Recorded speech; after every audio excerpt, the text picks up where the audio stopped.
I'm Elizabeth at A Literary Princess. If you are new here, welcome. I am a 6-year PhD candidate in English literature with a focus on Victorian women novelists. And as you might expect, I love to read.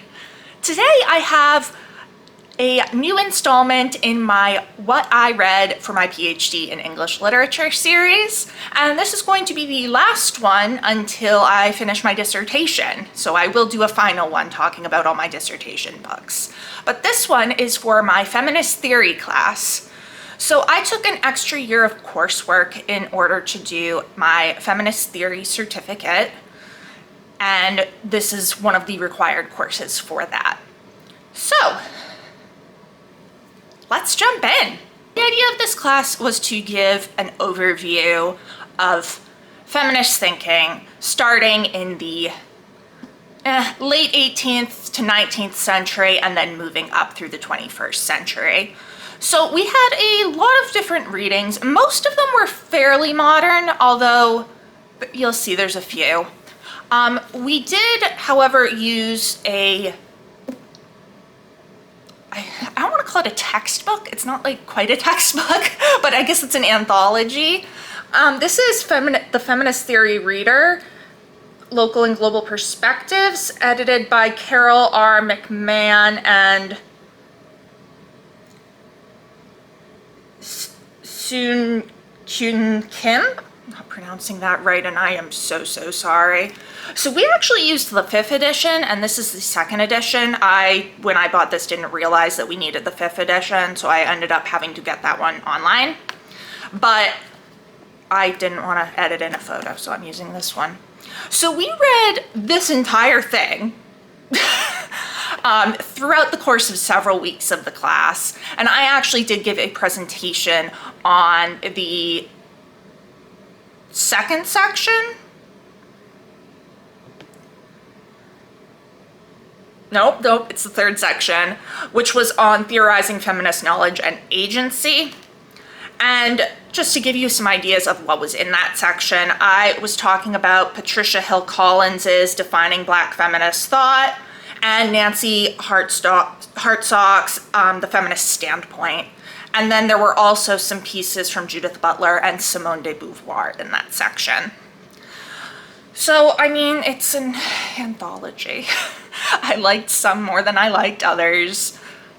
I'm pretty sure I gave it 3 stars as a rating because, you know, it's an anthology. It's kind of hard to rate, But aside from that collection, we also had a different text each week, or sometimes it was a collection of short texts. So for the first week, we looked at A Room of One's Own by Virginia Woolf, which is, I mean, one of the foundational feminist texts, particularly feminist literary theory. In this, Virginia Woolf is arguing that women need to be able to have a room of their own and money of their own in order to write fiction. I had read this before, I've read it again since, I've taught it myself. The professor for this class was a Woolf scholar, so it was very interesting to hear her thoughts on this. I liked it more that time than I had the first time around that I read it. And it's talking a lot about women's education and women writers. So this goes from being like goes between a 3 and a 4 star for me, depending on how I'm feeling when I read it, to be honest. And I think that time around I gave it a 4 star. The next week we looked at an anthology called Revolutionary Mothering, Love on the Front Lines. It is edited by Alexis Pauline Gumbs, China Martins, and Maya Williams. So this is looking at motherhood from the perspective of women who are marginalized, women of color, queer women, women with financial strains. It was very interesting. I ultimately gave it 3 stars because, you know, it's an anthology. There's multiple writers for it, and some essays I liked more than others. I don't remember a whole lot of it. I remember it was very mixed in like the type of writing. Like sometimes it was a straight essay, but there were also people who had poems in there, which was really interesting. It was the professor's first time teaching this, and yeah. So we were all kind of discovering it together, and that's always kind of fun in a grad class. So for the next week, we read several essays from several different writers, the first of which was Adrienne Rich. So we read 2 essays from Blood, Bread, and Poetry. It was Compulsory Heterosexuality and Lesbian Existence, and If Not With Others, How. I really like Adrienne Rich. I ended up going on to read this entire collection for my exams. I also ended up using Compulsory Heterosexuality and Lesbian Existence for my final paper in this class. I then also read 2 essays from Audre Lorde's Sister Outsider, which again, I went on to read the entire book for my exams. The first one was The Master's Tools Will Never Dismantle the Master's House. And then I think it's called The Uses of the Erotic. You'd think that these would be written on the syllabus, but they are in fact not. I am working off of memory and looking up on Wikipedia what essays are in the book because I don't have a physical copy. I used the library's copy. But yes, it is Uses of the Erotic. The erotic is power. So, also very good. Audre Lorde is excellent. And then we read a more recent piece from Jennifer Nash called Practicing Love, Black Feminism, Love Politics, and Intersectionality, which I'm gonna be honest, I don't remember much of. And I think I had kind of a hard time with it, but I think I read that for my exams too, which means I've read it twice and I still don't remember it. That's great. The next week, we actually got to look at a piece of fiction, which was a relief for me. You can probably tell from the way I'm talking about some of this stuff, I don't really like theory. Theory is not my jam at all. I know people that love theory. There are a few people in my program who are just like, they love it. That is not me. I just want to read my books and be left alone. Like my fiction books, my novels. That's where I want to be. So in a lot of ways, this class was challenging for me because it was a lot of theory in a class called Feminist Theory. So it was a real breath of fresh air to read a novel. And this was Nervous Conditions by Tsitsi Dangaremba, whose name I'm always mispronouncing, and I'm so sorry for that. This is a coming-of-age story taking place in Zimbabwe, which is where the author is from, and it follows a girl named Tambu as she gets her education. This is amazing. This is considered a classic, like a 20th century African classic, as it should be. Everyone should read this. It's so, so good. I mean, just the first sentence is, I was not sorry when my brother died. I mean, are you not intrigued? Are you not intrigued? This is just so well written, looking at the trials of getting an education as a woman in Zimbabwe, which is colonized. She is going to a school run by white people, getting an education in literature by white people, and her cousin also kind of acts as a foil to her. And her cousin was raised for part of her life in England and comes back kind of westernized. If you get anything out of this video, it's to go read this book. It's so good. So, so good. It was 5 stars from me. And I think it was on my best books of the year list that year, which was 2021, which was the first year I had a BookTube channel. Apparently there are actually 2 more books following Tambu. My professor says she doesn't like them as much as Nervous Conditions, but I am kind of curious to read them. And sadly, the next week we were back to the theory with like the most theory of theories. This was Gender Trouble by Judith Butler. This is considered a classic text of feminist theory. I hate it. I've read it multiple times. It is very dense, despite being super short. Like, the back is like thrilling and provocative. It's not thrilling. It was a plod for me. Like, it was rough. Judith Butler is obviously a very important feminist theorist. She's discussing gender as performance in this. I ended up referencing it in my final paper. Like, it's a very important piece of feminist studies. I understand that. I just don't like Judith Butler's writing.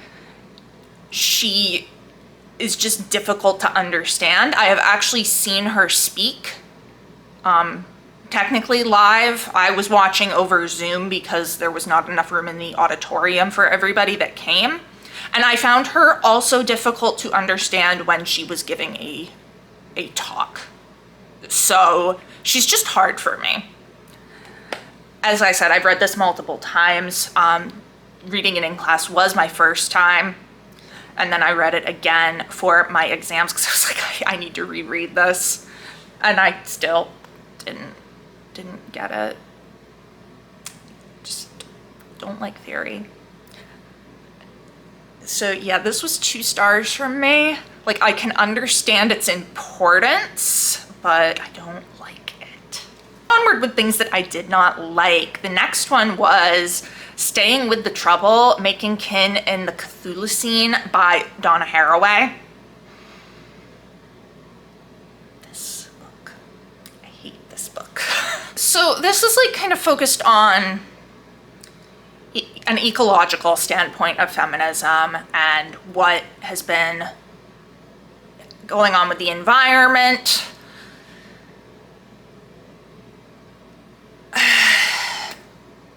All right, look. One of my favorite reviews on Goodreads, let me just read it to you. This person is just called C, and C, you are just right. Opening sentence, Donna Haraway is on some clown shit. And I have to agree. This book didn't make any sense to me. Like, I was reading words and they were not. At least Gender Trouble made sense. I had a very difficult time getting it, but once somebody in class presented on it and gave like a condensed and not jargony explanation, I got it. I'm like, okay, I know what the main point of this is. I still don't know the main point of Staying with the Trouble, really. She reconfigures the Anthropocene, which is kind of what we refer to our current age as the Cthulhu scene, which obviously is a reference to Lovecraft, but then she's like, but not that Cthulhu. I'm like, girl, you can't bring Cthulhu in and then be like, but not Lovecraft's Cthulhu, because what? She also, I remember toward the end, there's this part where she starts talking about population control, and it verged way too close to eugenics for my liking. Like, yikes, let's not even go there. Please, let's not go there. So yeah, I hated this. I gave this 1 star. There were people in my class who were like, oh, it was so meaningful. This part was so meaningful. I'm like, it didn't make any sense, guys. It wasn't meaningful. She's talking nonsense. Like, she's on some hard drugs, as far as I'm concerned. But that's just my opinion.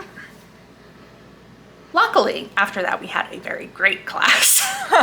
And in this, we looked at Kabe Wilson's Dreadlock Hoax and Virginia Woolf's On Craftsmanship, which is related to the Dreadlock Hoax.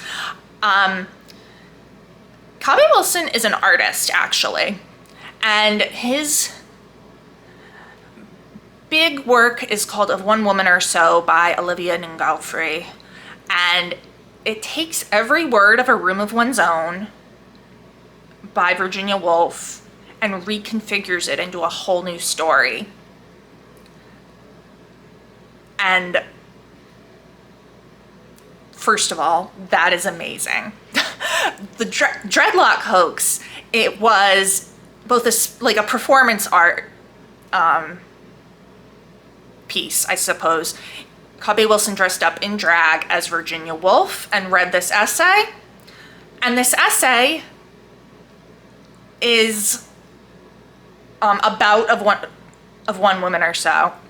And it turns out this essay is also every word of On Craftsmanship rearranged into a whole new thing. Kabe Wilson's amazing. I ended up teaching this in my postmodern unit of my British literature class. Wilson actually he zoomed in to talk to us. I unfortunately missed it because Zoom was having technical issues, and I'm really sad about that. But as I was looking for the syllabus and whatnot and the readings for this class, I found that the professor posted the recorded version of the Zoom call, so I actually can go and watch that now. I'm very excited. Kabe Wilson's great. Definitely go check him out. I am so thankful to this class for introducing me to him because I loved him. I love his work, and my students really enjoyed working with this piece. It says that in that same class we also did some stuff by Alice Walker, but I think that ended up being another class. But we did look at 2 essays from her collection, In Search of Our Mother's Gardens. We looked at the title essay and then at Looking for Zora. As with the Rich collection and the Lorde collection, I ended up reading the entirety of this collection.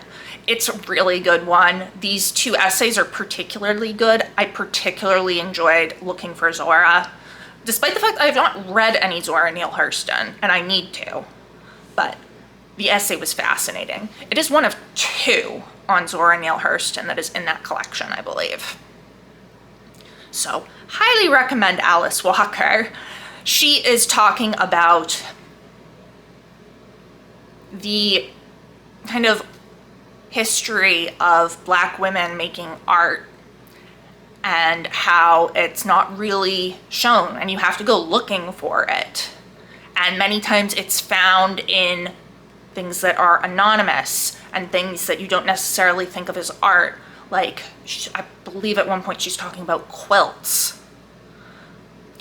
And then authors like Zora Neale Hurston kind of got forgotten and pushed out of the canon, and Alice Walker had to really go and had a very difficult time finding her grave. So that was all very interesting. I'm glad that we studied this in the class, and I'm glad that I read the whole collection because it was really good. I gave it the whole thing 4 stars. Next week we looked at Terrorist Assemblages, Homo-Nationalism in Queer Times by Jasbir K. Puar, whose name I'm also probably not pronouncing correctly. I'm sorry. This book was very interesting but very difficult. So it was written in the wake of 9/11, the war in Iraq, and the Patriot Act. And it is dealing with some really tough stuff.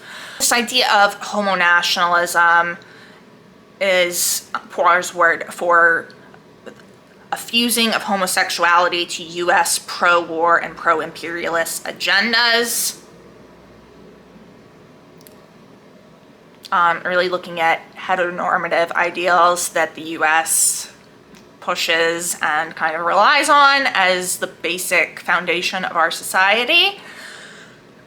What I found most difficult about this book was there's a section on, and I'm going to butcher this pronunciation too, the Abu Ghraib prison, which was a prison run by U.S. forces in Iraq. and they were torturing prisoners, and photographs got out. So the photographs were included in the book, and along with very just gruesome details. I mean, it was rough. It was a really rough read. I think it's a very important read, and I'm glad that I read it, but I don't think I would ever reread it. It was pretty upsetting.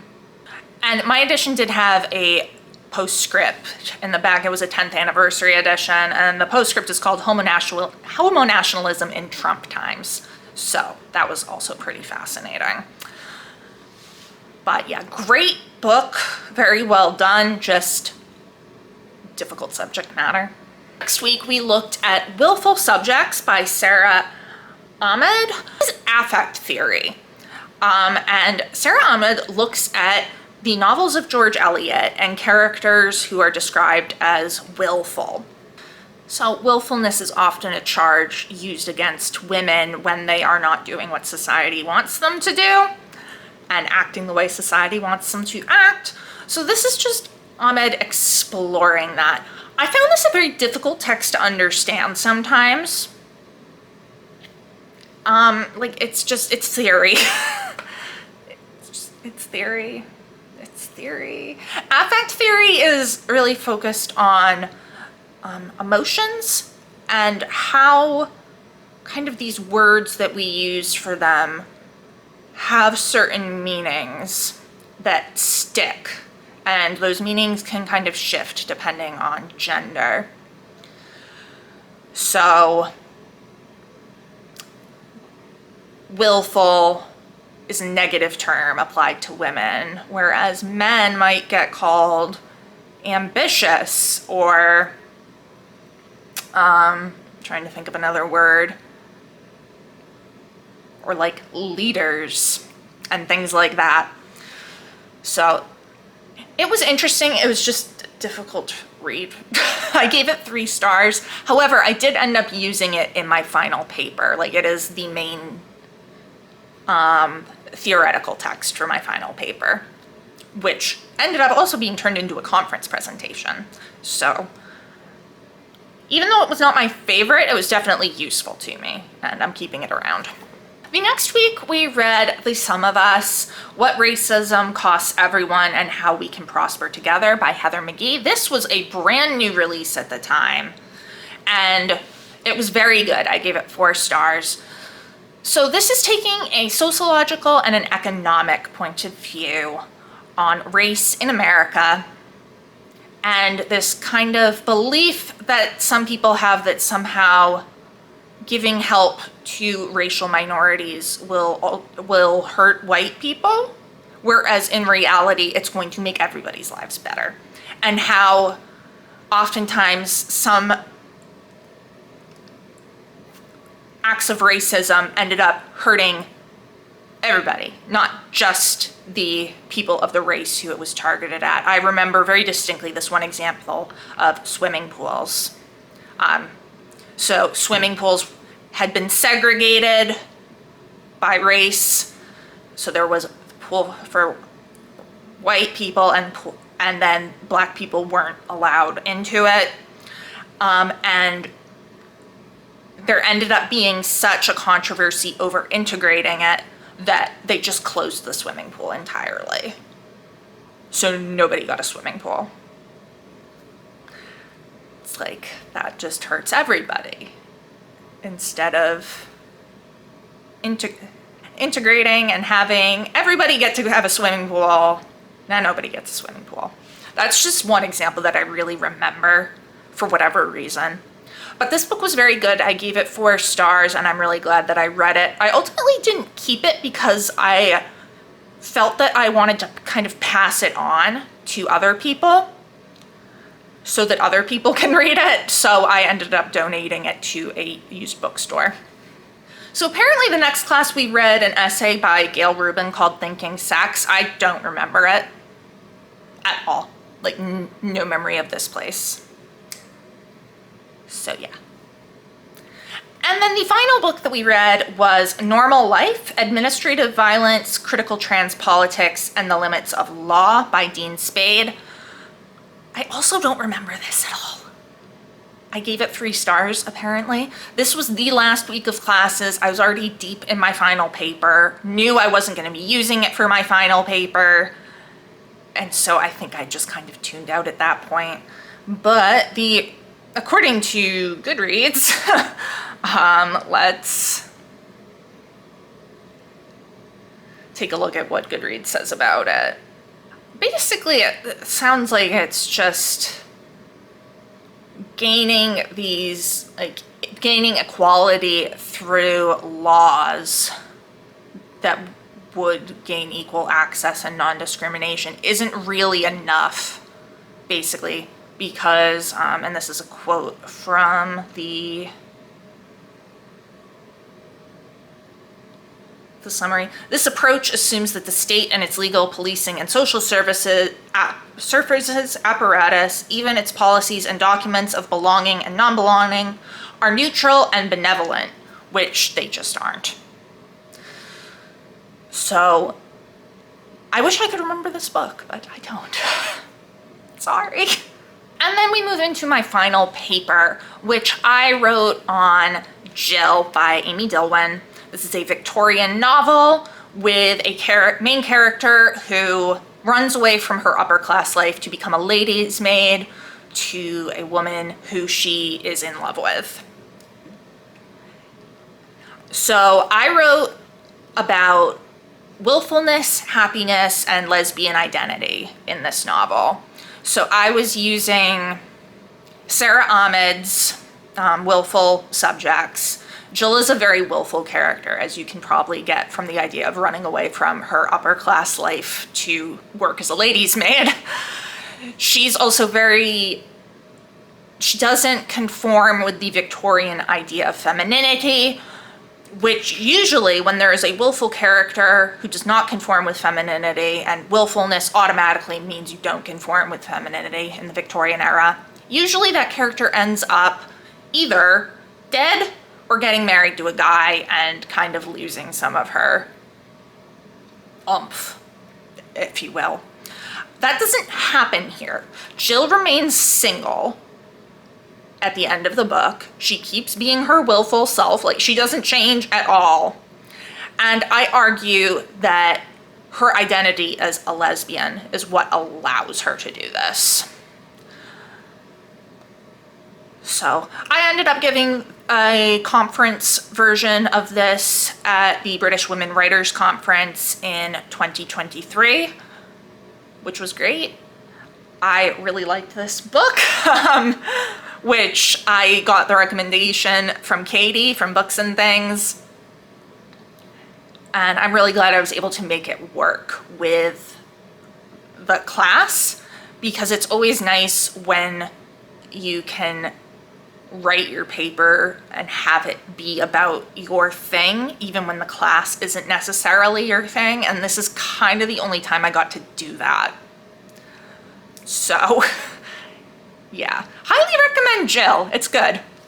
So that was my feminist theory class, and it is also the last class I will be making a video on. I did take one more class. It was my seminar for the Women's Studies seminar on women, gender, and health, but we weren't really reading like books in that. We were reading like studies and whatnot, and I just don't think it would make a very good video to talk about, so I'm not going to. So this is going to be the last of these videos until I do one on what I read for my dissertation, which I can't do until I'm done with the dissertation, which I am not, nowhere near done. Let me know down in the comments below if you've read any of these. What do you think of them? Did you take a feminist theory class in your undergrad or your graduate career? What did you read for it? What did you think? If you enjoyed this video, please don't forget to give it a thumbs up and subscribe to see more of my bookish content. It has been great chatting with you. I will see you soon. Bye.